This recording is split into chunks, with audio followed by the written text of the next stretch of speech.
Presiden ke-6 Susilo Bambang Yudhoyono alias SBY mengingatkan Presiden RI Prabowo Subianto untuk memantau akuntabilitas bantuan bencana Sumatera. Pernyataan itu disampaikan SBY setelah 3 pekan lebih penanganan bencana Sumatera berlangsung, yakni pada Rabu 24 Desember. Pernah menangani bencana tsunami di Aceh dan gempa Yogyakarta, SBY tidak menyalahkan Prabowo yang banyak dikritik soal penanganan bencana banjir bandang Sumatera. Menurut SBY, penanganan bencana itu kompleks dan tidak segampang yang dibayangkan, terutama pada fase tanggap darurat yang biasanya terjadi kelumpuhan di sana-sini. Sehingga penanganan bencana termasuk rekonstruksi dan rehabilitasi memerlukan waktu.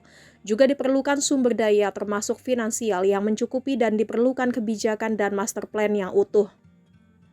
Tentunya dibutuhkan juga pelaksanaan yang efektif. Secara pribadi, SBY mengaku terus mengikuti dan mencermati terjadinya bencana alam di Sumatera. Perhatiannya tertuju pada seberapa parah bencana tersebut termasuk korban jiwa, serta kerusakan infrastruktur dan fasilitas publik. Juga langkah-langkah apa yang dilaksanakan oleh pemerintah baik pusat maupun daerah. Namun kata SBY, komando dan pengendalian harus efektif dan idealnya Presiden bisa memimpin melalui manajemen krisis yang dijalankan. Tetapi cara dan gaya yang dipilih oleh kepala pemerintahan tidak selalu sama. Misalnya, apa yang dilakukan oleh Presiden Prabowo saat ini bisa tidak sama dengan yang SBY lakukan dulu. Ini disebabkan oleh perbedaan situasi atau konteks dari bencana itu, perbedaan jenis bencana dan magnitud dari kerusakan yang ditimbulkan, serta perbedaan cara di antara para pemimpin. Namun SBY yakin Presiden Prabowo dengan serius terjun ke lapangan dan memberikan atensi yang penuh. SBY juga yakin Presiden Prabowo telah mengambil sejumlah kebijakan untuk membangun kembali provinsi di Sumatera yang mengalami bencana alam. Saat ini, kata SBY, perhatian masyarakat tertuju pada rehabilitasi dan rekonstruksi Aceh, Sumut, dan Sumbar agar kondisinya pulih dan bahkan lebih baik dari sebelumnya.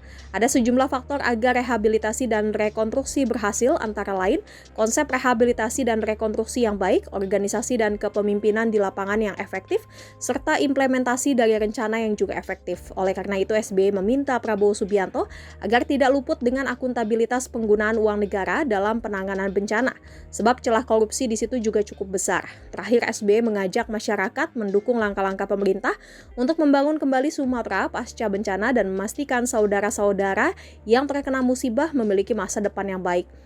Sebelumnya, saat rapat terbatas penanggulangan bencana di Sumatera Minggu 7 Desember, Presiden Prabowo mewanti-wanti para pejabat pusat hingga daerah untuk tidak mengkorupsi anggaran untuk penyintas bencana.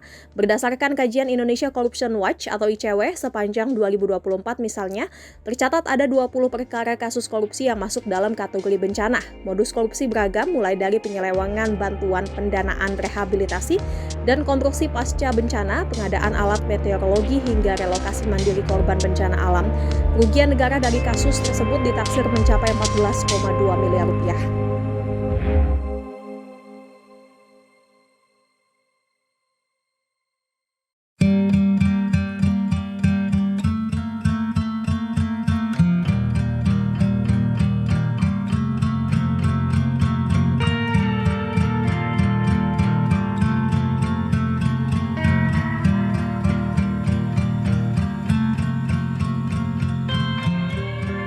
Download Tribun X sekarang, menghadirkan lokal menjadi Indonesia.